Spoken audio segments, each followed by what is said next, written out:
அன்புக்குரியவர்களே, கோயம்புத்தூரில் ஒரு 2-3 இடத்துல சீனியர் சிட்டிசன்ஸ் என்க்ளேவ்னு இருக்குங்க. இது நீங்கள் நினைக்கிற மாதிரி முதியோர் இல்லம் கிடையாது. ஃப்ரீயாக தங்க வச்சு சோறு போட்டு துணிமணி கொடுத்து பார்த்துக்கிற இடம் கிடையாதுங்க.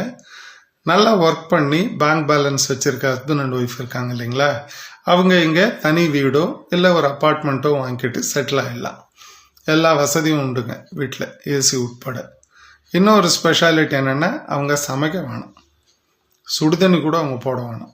அவங்க என்ன மெனு கேட்குறாங்களோ அந்த சாப்பாடு சுட சுட டைனிங் டேபிளில் நேரத்துக்கு வந்துடும்.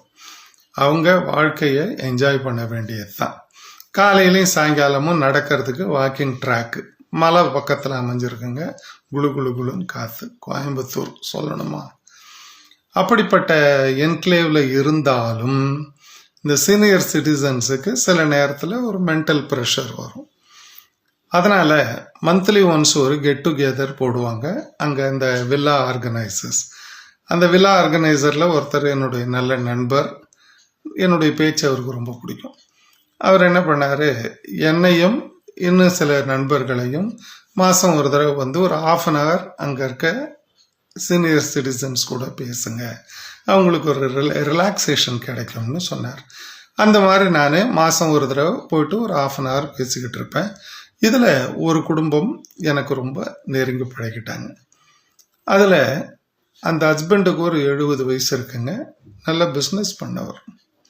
அவங்க மனைவி கேந்திரிய வித்யாலயாவில் டீச்சராக ஒர்க் பண்ணவங்க. ரிட்டையர்மெண்ட்டுக்கு அப்புறம் 2 பேரும் அவங்க வீடு அவங்க எதிர்பார்த்த மாதிரி இல்லாமல் இருக்கிறதா ஒரு ஃபீலிங். ஒரே மகன், மருமகள், ஒரு பேத்தி. ஆனால் அவங்க இருந்து ஆட்சி பண்ண வீடு அவங்க கையில் இல்லாத மாதிரி அவங்களுக்கு ஒரு சைக்கலாஜிக்கல் ஃபீலிங். அதுக்கு 1000 காரணம் இருக்கலாம், சில்லி ரீசனாக கூட இருக்கலாம். அதனால் என்ன பண்ணாங்க, 2 பேரும் மகன், மருமகள், பேத்தி எல்லாம் சந்தோஷமாக அந்த வீட்டில் இருக்கட்டும், வீடு சொல்லக்கூடாதுங்க, பங்களா இருக்கட்டும்னு சொல்லிட்டு இவங்ககிட்ட இருந்த சேவிங்ஸை வச்சுக்கிட்டு இங்கே வில்லா வாங்கிட்டு இருக்காங்க. அவர் என்கிட்ட பேசும்போது, சார் பையன் ஏன் பிஸ்னஸ் தான் சார் பண்ணுறான், சமீப காலமாக ப்ராப்பர் கைடன்ஸ் இல்லாமல் ஒரு 2 கோடி ரூபா வரைக்கும் லாஸ் பண்ணிட்டான்னு அவனுடைய ஃப்ரெண்ட்ஸ் வந்து சொன்னாங்க. அனுபவ அறிவு இல்லை சார், சின்ன வயசு பையன். ஒரு நாள் நான் மனசு கேட்காம உனக்கு ஃபோன் பண்ணி, இப்போ என்னப்பா லாஸ் ஆகிடுச்சு, நான் ஒரு அட்வைஸ் சொல்லட்டுமான்னு. உடனே அவன், நீங்கள் தான் என்னை விட்டு போயிட்டீங்களேப்பா, இனிமே உங்களுக்கு எனக்கு ஏன்பா உங்கள் அட்வைஸு, உங்கள் சந்தோஷத்தை நீங்கள் பாருங்கப்பா அப்படின்னு சொல்லி அப்ரப்டாக கட் பண்ணிட்டாங்க. மனசு எனக்கு வேதனையாக போச்சு. நான் என்ன சார் செய்யறது, ஏதாவது ஒரு சொல்யூஷன் கொடுங்கன்னாரு. நான் அவர்கிட்ட உடனே, சார் நீங்கள் உங்களுக்கு சந்தோஷம் வேணும்னு தனியாக வந்துட்டீங்க, இப்போது ஒரு மாதம் உங்கள் உடல்நிலையை காரணம் காமிச்சு பழையபடி வீட்டில் போய் தங்குங்க. 1 மாதம் நீங்களும் அம்மாவும் போய் இருந்து குடும்பத்தோட மகிழ்ச்சியாக இருங்க. பையனுக்கு இயல்பாக சில அட்வைசஸ் கொடுங்க. கொடுத்துட்டு 1 month கழித்து நீங்கள் மறுபடியும் இங்கே வந்துடுங்க, நீங்கள் விரும்பினா அப்படின்னு சொல்லிட்டு நான் உங்களுக்கு அட்வைஸ் கொடுத்துட்டேங்க. அதே மாதிரி செய்தார். அருமையான எஃபெக்ட் கிடச்சிது. இதை சொல்லும்போது எனக்கு ஒரு பழைய கதை ஞாபகம் வருதுங்க. ஒரு ராஜா அவனுடைய நாட்டில் எந்த வயசானவங்களையும் இருக்கக்கூடாது, அவங்க வந்து வீட்டுக்கு சுமை, நாட்டுக்கும் சுமை, அதனால் அவங்கள கொண்டு பக்கத்தில் இருக்க ஒரு காட்டில் விட்டுடணும், அவங்க அங்கே கிடைக்கிறத தின்னுட்டு அங்கேயே செத்து போகணும் அப்படின்னு ஸ்ட்ரிக்ட் ஆர்டர் போட்டான். ராஜா ஆர்டர். அதனால் எல்லாரும் கொண்டு அவங்க வீட்டில் இருக்க வயசானவங்க எல்லாரையும் காட்டில் கொண்டு விட்டுட்டாங்க. ஒரு பையன், ஒரு அப்பா மட்டும் ஒரு வீட்டில் இருந்தாங்க. அந்த பையனுக்கு அவங்க அப்பான்னா உயிர். அவனுக்கு அவங்க அப்பாவை காட்டில் கொண்டு விட மனசு இல்லை. அதனால் என்ன பண்ணா, அவங்க வீட்டிலேயே ஒரு பாதாள அறை ஒன்று கட்டினான், யாருக்கும் தெரியாமல். அந்த அறைக்குள்ளே அவங்க அப்பாவை உள்ளே கொண்டு பதுக்கிட்டான், யாருக்கும் தெரியாமல், படை வீரர்களுக்கெல்லாம் தெரியாமல் பதுக்கிட்டு 3 வேளை அவருக்கு சோறு போட்டு சந்தோஷமாக இருக்கான் அப்பா கூட. இந்த ராஜா எப்படின்னா அடிக்கடி மக்களுக்கு போட்டி வைப்பார். அவர் என்ன பண்ணார், ஒரு தடவை ஒரு போட்டி அனௌன்ஸ் பண்ணுறார். சாம்பல்ல யார் கயிறு திரிச்சு கொண்டாருங்களோ அவங்களுக்கு 1000 பொற்காசு பரிசுன்றார். யாருக்குமே இது என்னடா பைத்தியக்காரத்தனமான ஆர்டராக இருக்குது, நாரில் கயிறு திரிக்கலாம், சாம்பலில் எப்படிடா கயிறு திரிக்கிறது அப்படின்னு எல்லாரும் உட்காந்து மண்டை பிச்சுக்கிட்டு உட்காந்துருக்கான். இந்த பையன் மட்டும் அவங்க அப்பாட்ட வந்து கேட்குறான் பாதாள அறையில், அப்பா சாம்பலில் எப்படிப்பா கயிறு திரிக்கிறதுன்னு. ஒன்றும் இல்லடா கண்ணா, நல்ல கயிறு எடு நீளமாக, அதை நல்லா சுற்றி ஒரு பெரிய தட்டில் வச்சு கொளுத்தி விட்டுருக்கும். அது எரிஞ்சு சாம்பல் ஆகிடும். ஆனால் கயிறு மாதிரியே இருக்கும் இல்லையா? அதை கொண்டு ராஜா கிட்ட காட்டுறானார். பையனை அதே மாதிரி கொண்டு காமிச்சாங்க.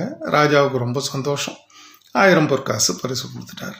கொஞ்ச நாள் கழிச்சு ராஜா எல்லா மக்களையும் கூப்பிட்டு ஆளுக்கு ஒரு மரக்கொம்பு, கழி இருக்கு இல்லைங்களா, பச்சை கழி, அதை கொடுத்தாரு. கொடுத்து இதில் நுனி பாகம் எது அடிபாகம் எது கண்டுபிடிச்சிட்டு வரணும், அதுக்கு 1000 பொற்காசுனார். 2 பக்கமும் ஒரே மாதிரி இருக்கு. ஜனங்க அதாலேயே மண்டையில் அடிச்சுக்கிறதான்னு யோசிச்சுக்கிட்டு போகிறாங்க. இந்த பையன் மட்டும் அந்த குச்சியை கொண்டு வந்தான். அப்பாட்ட கேட்டான். அப்பா சொன்னார், அப்பா ஒரு பக்கெட்டில் தண்ணி எடு, அதில் இந்த குச்சியை போடு, எந்த பகுதி மிதக்குதோ அது நுனி பாகம், எந்த பகுதி உள்ளே போகுதோ அது அடிபாகம் போ அப்படின்னார். அதே மாதிரி போய் அரசர்கிட்ட போட்டு காமிச்சான். அரசருக்கு ரொம்ப மகிழ்ச்சி. இன்னொரு 1000 பொற்காசு பரிசு கிடைச்சது.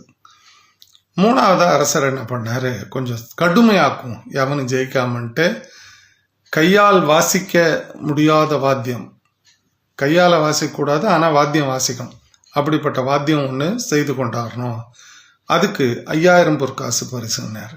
உடனே யாருக்கும் இது நடக்கவே நடக்காது, எப்படிற கையை வைக்காம மோளம் அடிக்கிறது அப்படின்னு எல்லாம் விட்டுட்டான். இந்த பையன் மட்டும் வந்தான். அவங்க அப்பாட்ட கேட்டான். அவங்க அப்பா சொன்னார், அப்பா ஒன்று செய், ஒரு மிருதங்கம் ஒன்று ரெடி பண்ணு, அதில் சைடில் கட்டுற தோல் இருக்கு இல்லையா, அதை ஒன்றும் பண்ணாத, அந்த தோலை எடுத்துக்கிட்டு காட்டுக்கு போயிட்டு ஒரு தேன் கூடு இருக்கு இல்லையா, அதை டிஸ்டர்ப் பண்ணாமல் எடுத்து அந்த மரபாகத்தில் உள்ளே வச்சுக்கோ, டிஸ்டர்ப் பண்ணக்கூடாது. அதுக்கப்புறம் அந்த தோலை 2 பக்கமும் இறுக்கி கட்டிட்டு ராஜா கிட்ட எடுத்துகிட்டு போ அப்படின்னார். அதே மாதிரி அவன் என்ன பண்ணான், தேன் கூட்டை அசைக்காமல் எடுத்து உள்ளே வச்சான். 2 பக்கமும் தோலை இறுக்கி கட்டினா அரண்மனைக்கு கொண்டு போனாங்க. கொண்டு போயிட்டு லேசாக இந்த மிருதங்கத்தை ஆட்டுறான், கையால் அடிக்கலை. உள்ள தேன் கூடு ஆடுது இல்லையா, தேனீக்கள்லாம் வெளியே வர்றதுக்கு பறந்து 2 பக்கமும் போய் வழி இல்லை, அந்த தோலில் போய் முட்டுது வேகமாக. அப்போ அந்த தோல்ல இருந்து நாதம், இசை வருது. ராஜாவுக்கு இதை பார்த்த உடனே ரொம்ப மகிழ்ச்சியாக போச்சு. 5000 பொற்காசு கொடுத்துட்டு இது எப்படி உன்னால முடிஞ்சது, உண்மையை சொல்ல கழுத்தை விட்டுடுவார். அப்பாவை சொன்னான், என்னுடைய அப்பாவை என்னால் காட்டில் விட மனசு வரல, அவர் வீட்டில் தான் வச்சுருக்கேன், அவருடைய அனுபவ அறிவு தான் ராஜா அப்படின்னார். அப்போ தான் ராஜா அவருடைய தப்பை உணர்ந்தார். மூத்த குடிமக்களுடைய அனுபவ அறிவு நாட்டை முன்னேற்றும் அப்படின்னு அவர் அப்போ உணர்ந்தார். எல்லா வயசானவங்களையும் திரும்ப நாட்டில் கூப்பிட்டு வந்து வச்சுக்க சொன்னார். அன்புக்குரியவர்களே, வயதானவர்கள் சுமை அல்ல, அவர்கள் ஒரு வரம் இல்லையா? வாழ்க வளமுடன்.